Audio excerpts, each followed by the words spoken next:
How about a PowerApps barcode scanner for inventory?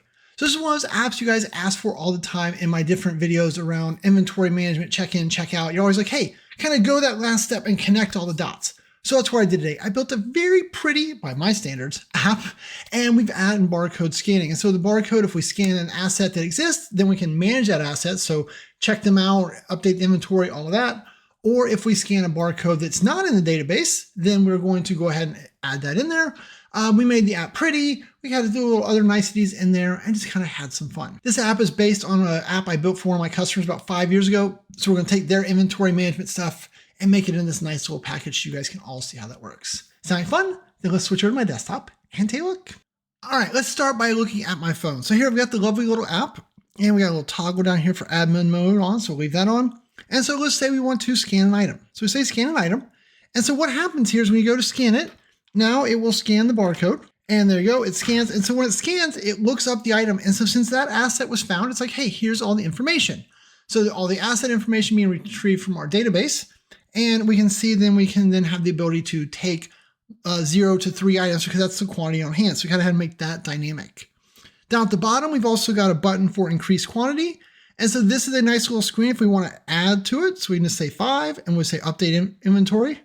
My cute little wiener dog walking across there. My kids love wiener dogs, so I felt compelled to add that. And then of course, if we say edit item, then this is where if we want to update the description to be something else, we could do that, right? So we're like, hey, Lego Radio 2, I'm really creative. We'll say done, and we'll say update the inventory again, and then we're back. Now that's scanning an item that exists. What if we scan an item that doesn't exist? So we'll grab Yoda here, and so then we'll say scan an item, and then we'll go to Yoda. Boom. And as soon as it scans, you're going to see that it takes us to add asset to inventory because Yoda's never been added before. So then we'll just be like, hey, asset name is Yoda, and then we'll be like Lego toy, and then I just have one of those, and then we'll say add an inventory, boop, please wait, and then there you go, Yoda is in the database. And then last but not least, if we jump over here, we've also got this view inventory screen. And so down here, this is just a lovely little gallery. And so if we want to go check out something like, let's go check out the radio again, we click on there and it takes us in there and we can edit it. So you don't have to scan the item. You should, but you can't. As we look at this, we're going to kind of tear the app apart here in just a second. Things to keep in mind with that is that we're going to have also, we're doing a history. So this is one of the things I took from my customers project. Anytime someone interacts with our inventory, we want to grab that. So if you scan it, we log that in the database. So that way we always know that, hey, who was the last person to ever scan this item? Or who updated this information? So we have a histories table, just as literally every action ever taken in this app. And then of course we have our inventory table, which is the asset that we are managing. All right, so let's switch back over and take a look at how this all works. All right, back here in Studio. So the home screen, right, I made it all nice and pretty. You're going to see this app is very cute. I spent a lot of time with ChatGPT and Canva. Like I just show ChatGPT pictures and say, change all these things, and I do it. So we're not going to get into that, but I want you to know that I got a lot of help from AI to do this. So scan an item. This is just the regular barcode reader, right? So if you go here, insert and barcode reader, and that is what pulls that in. Now, if you've never learned about the barcode reader, I'll put a link up there to the intro to barcode reader video so you can go through all the details there. But basically when you scan an item, it jumps in. And so if we look here, what we're going to do is we're going to first set var barcode to be first self barcodes value. So self barcodes, it actually has the ability to do multi-scan. And so it always assumes it's a table. So we just want the first record because we're only going to scan one. And so we put that into a variable. We patch our histories list. So this is a Dataverse table, default, so new record. And we set the asset tag to the asset tag we just scanned, action scan, and then quantity 0 because we're not touching that, right? So that's just our way of saying, hey, this person scanned this item. So we know that someone's touched it because they were able to scan it. Then we set a variable to var asset and we do a lookup against the inventory manages, right? So that's the management table, and we get the asset tag equals a var barcode. So that will grab that record from the table. And so here, if we go look real quick at that table, so inventory management, so let's move this out of our way, edit data. So here you can see, right, we just have an asset tag. So I use that primary name as the asset tag because sometimes they have letters, they're not always numbers. So we want to have an option there. So it's a text field, asset name, as you saw me enter earlier, there's our Yoda, asset description, Lego toy, and asset quantity 1. Now, you don't have to add things like created by and modified because we're using Dataverse, and so it automatically tracks that. But if you were building this in SQL or something like that, you'd want to consider adding those fields. But Dataverse just comes with all those fields, right? We could just go more and be like, created by, and then we'd see that I created all of them. I know, huge shock.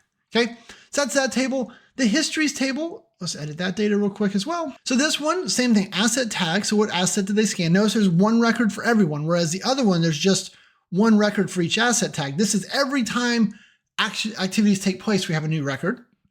And we've got what action they took. So this is a text field where I don't know if they did a scan or added stuff, took stuff, edited the asset. These are just all text fields. Quantity, so if they change the quantity, I capture that.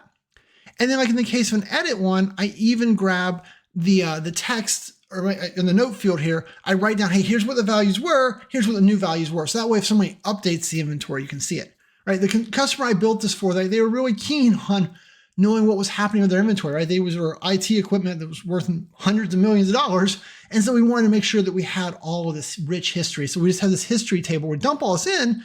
And so the idea is that sometimes they come down and they're like, hey, asset 1231412 there, like what's everything that ever literally happened to it? I've got that in my app. And if you scroll down here, like you can see even the ones we've added, right? Like with Yoda, we scanned it and we've created the assets. That's all that's ever happened with Yoda. So the histories concept. We're going to patch histories. We're going to look up the record, put that in our variable so we can use that. And then we say, hey, if is blank for our asset. So in the case of Yoda, right, the asset tag had never been scanned before. It wasn't in the database. So it was blank. So we navigated to add asset to inventory. If not, we navigated to view asset. So that's what happened when we scanned the radio. These are the type of things that a lot of times people build two buttons, one for adding stuff, one for viewing stuff. The user doesn't know. They're supposed to scan a barcode. You make all the decisions based on the data. And so that's what that does here. So we'll press this button. Oh, go here, hold on the Alt key, press the button. Now, one of the nice things about PowerApps, most of the time when you use a barcode scanner in the studio here, it will just return 1231412. So that's always that first item in there for me, right? Because PowerApps return it. So all my testing, all my building was done with that item. So I didn't have to build any type of fake functionality there. I just used their fake number over and over and over again. Hey, are you enjoying this app? Then remember, you can download this over at training.poweraapps911.com. Any of my paid subscriptions include access to a YouTube library where you can download all these apps. And guess what? Black Friday is just a couple days away. And so over the course of Black Friday, November 29th to December 2nd, all of our training except for our Power Platform University is on sale for 40% off. That's right, 40% off. You got to get it though, right? You don't need any coupon codes. It'll just light up on the website on the 29th and it'll be gone on the 2nd of December, right? For 2024. So anyway, go check all that out. Get yourself some nice 40% discounts. Okay, so this screen, let's go here. So this is my view asset screen. You think it'd be at the top since it's the first one we come to. Right here, what we did was this is just a container with an HTML text in there. And so I just wrote some pretty HTML pretty is a tough word, but yeah, better looking HTML. So I could quickly write that out in a formatted style. So nothing too crazy. I believe that I let ChatGPT rewrite some of that HTML to make it a little bit nicer. But yeah, that was how I did that. And so this var asset, right? These are just where we're putting those pieces in, but that's the text you see here. I also, the nice thing about the HTML control is if the asset description got really long, right, then it would just automatically add scroll bar. So I wouldn't have to worry about, it going off the screen. Now then down here for take an item. So we have a container and I used a lot of containers here to give it that visual 3D effect. It's not great, but by Shane standards, this is great. So then down here, this dropdown, what we're doing is in the dropdown, we're using sequence var asset quantity, right? So in the case of this one, it had 13. And we're saying +1, so 13, that's 14, and we're starting at 0. So that's why this dropdown here goes from 0 to 13. That's important, right? Because if you only have 4 things in inventory, they shouldn't be able to check out 12. So this is how you make this dynamic. You use the sequence function, which just makes a table of numbers, and you make it based on your criteria. I can then take an item. If they take an item, what are we going to do? Well, we're going to do the var weight, which shows us the little, the wiener dog, right? The little loading screen.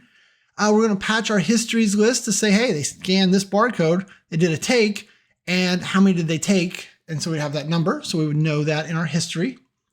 And then we would set var asset to our patch, right, where we update the actual database to be asset quantity minus the dropdown selected. And we need to make sure we're updating that variable, right? Because that variable drives a lot of our screens. So if you're going to patch the record tied to the variable, make sure that you're patching the variable as well so that everything goes well. Then we navigate back to welcome, and then we update context to false, which makes the wiener dog go away, right? You want to see the wiener dog? Probably, right? Let's do it. Insert button, and then we'll just say update context, var weight to true, or we'll make that to not var wait. So that way, every time I press this button, it'll just toggle the state, right? But now if we say play, we press the button. There's the guy. Oh, he's covering it all up. I thought he was at the top. Yeah. All right, well, now we need another, where's that button? Button add to, control copy, third time's a charm, paste. Now we can press the button, make him go away.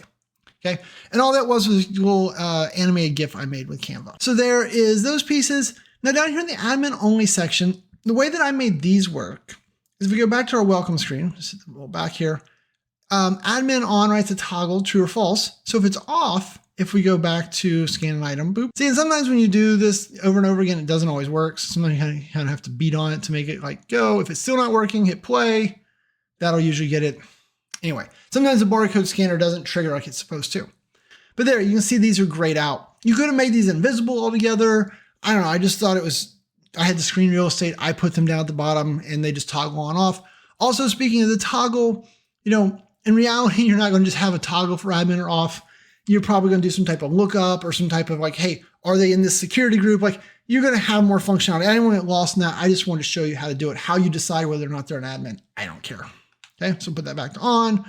We'll try scanning an item again. It worked that time. So increase quantity. All that's going to do is set a variable to called update context var show to true. And that makes this little pop up, right? Which is just a different container pop in here. And so this is just text again, right? So just a label, and I just do a text input on top of it. And so when you put a number in there, 5, if we look at the text in here, all we're doing is saying, hey, show me var asset quantity plus the number from that. And so that's where it says 18. And then if we say update inventory, then we do the little show thing again. We set var asset to be that patched value, right? So the value was there plus the number they typed in there. So it would be 18. We updated our histories tag to tell it. We reset this so it'd be empty next time. And then we turned off all of our variables. So all these pop-ups went away. If we press the X, that just hides this. So if you want to cancel out. So, but we'll update it, right? So update, there we go. So that's how increase quantity works. Now edit asset, instead of doing it a pop-up, I made it its own screen. So I believe all this is going to do is navigate us away. Yep, so press that, boop. And so this is basically a copy of the add screen. The only difference here is that it updates the item, right? Like the add screen, if we go here to edit inventory and view or add asset, right? Like they look almost identical. The reason for that is because they're doing the same exact thing, just this one added it, this one edits it. If you really want to get fancy, I could have made both of those screens do the same thing and just made some conditionals in there. I chose to, you know, simplify. Like it's simpler to have two screens instead of trying to make one screen and make the button and the headers and all that kind of behave differently, but yeah, your mileage will vary. Anyway, so back here to edit, that's what we're on. So these are just normal labels. The defaults are tied to the variables. And then down here for update inventory, as you can probably guess, we've got the show our waiting screen again. We're patching our history. This is where I took the time to write out all of this junk to make the note go. Now, and I'll tell you, I've done the history thing for several customers over the years. You just kind of roll with it, right? Like whatever field you need, whatever level of tracking you need, maybe you want 25 columns, whatever one of those fields to be a old column and new column. You can do that. You can just store it all here in text. It depends on how much you're going to use it, how you're going to report on it, whatever makes sense to you. But the idea is that we're just, every time we take action, we're patching that histories list. All right, and then we patch our inventory management again, right, to set all the quantities for that. So everything is hunky-dory, navigate away, and of course, turn off all of our loading screens, okay? So that is how that one works. We go back over here. Okay, so that gets us through all the view asset functionality. Now, when we scan an asset that was not in inventory, like when we scanned Yoda originally, the asset tag got populated, but all these fields were blank. As you can imagine, the add to inventory button, it does the exact same thing the other one did, just instead of patching an existing record, right? It's patching defaults inventory manage, right? Because that's the list it's doing. So it's creating the new record so that that is available. Like this one on the other screen, like I said, they're almost identical. This little section right here with what it does with patch is one of the very few places it is different. Okay, rolling right along here. Let's see what we got there. So we've added assets, we've edited assets, we viewed all the items. Oh no, we haven't viewed all the items. All right, so let's go back over here. So if they click on view inventory, boop, All that we've got here is a container with a gallery in it. Nothing really special here. The gallery is just going to, if we check out the items property, is just showing us inventory manages. If you wanted to add searching or filtering or any of that to the screen, you definitely could, right? All the things you know, it's just a gallery. So all the things you know how to do, you can do today. And then here, if they click on the search glass, what we're going to do is we're going to navigate to my view asset screen. We're going to set the barcode. You know, in this set var barcode, I ended up actually using that a whole lot. I probably could have removed that completely from the app, but I kind of went down that road and then didn't want to unwind it all the way, so I just kept setting it. So, and then here you can see set var asset to look up inventory management's asset tags. That same lookup that we did on scan of the barcode on the first screen. And so that way, when we click on this one, if we go find our friend Yoda and click here, boop, right, then Yoda just loads up. And that's one of the big keys, right? Like this is one of those things that consistency is all that matters here. You know, we've got different screens with different fields and different behaviors, and you can get to them all in different ways. As long as they're all based on that variable, and we're always setting that variable to be consistent, no matter how you come, whether you did it by scanning the barcode, adding an item, or viewing the gallery directly, as long as you make that consistent, then all these screens are really easy to work with, right? Because you don't have to do it. If I add more functionality, if I add another screen for searching by whatever, you know, it doesn't matter. As long as when I find the item I want, I click on it, it sets that variable, I can dump them on the screen, and it doesn't matter that I did it on a completely new screen. Okay, so I can't stress that enough. All right, the last little piece here, up at the top, I've got a header. So I did that under a component, and all I did here with my component, same type of thing. I put a container in my component.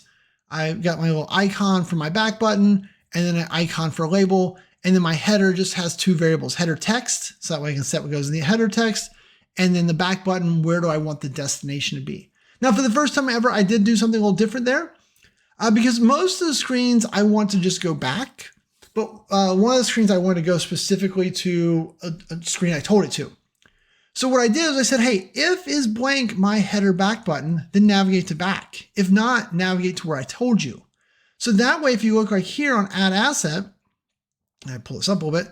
If we go here and click on the component and we say, hey, what was its back button? It is completely blank. So it's just going to run the back function every time. But down here on view all items, I wanted more control. So I went to this one. I said back button. Oh, I thought I did that on, oh no, not view all items, on view asset, sorry. On view asset, I did this. I set the back button to welcome. And so the back button on this one will always take you to welcome. I found there was too many ways to get to view asset, and depending on the scenario, I might or may not want to send them back. So I just kind of wrote it that way. But that's the first time I've ever done it that way. So I thought that was kind of a fun little change. Also up here, you can see I use name formulas for all my colors. You know, I struggled with the blues, the greens, the oranges. I don't even know if I ended up using the blue anywhere, honestly. Did I? I don't remember. I put those custom colors in here so that way if, you know, somewhere along the line, someone yelled at me that I couldn't use this neon green anymore, I need to go change it in 5 places. I would just go change NF green here to be the darker green that they probably would have preferred, right? Like my shirt's a dark green. Should I have used this? I don't know. Doesn't matter. But you get the idea. So named formulas there, right? And if you've never seen named formulas, there's a video for those up there. Okay, so hopefully this helps, right? Like this is that app that a lot of people have asked for. Remember, you can go over to training.poweraapps911.com and download it if you want to get it that way. Or you can just watch the video there. All the pieces are there. You saw every screen, you saw all the buttons, you know all the things it does. And if I missed something, I don't think I did, but if I did, leave me a comment and I will happily give you whatever formula you might need. So thoughts, questions, comments, anything I can do to help you all, let me know, right? Like I said, this app came from, I've probably been asked to show this app like 25 times, and probably way more than that, but a bunch of times. And that's where this video came from. So leave your ideas and comments below. I'm always happy to incorporate there in there. All right. And with that, I'm going to say thanks and have a great day.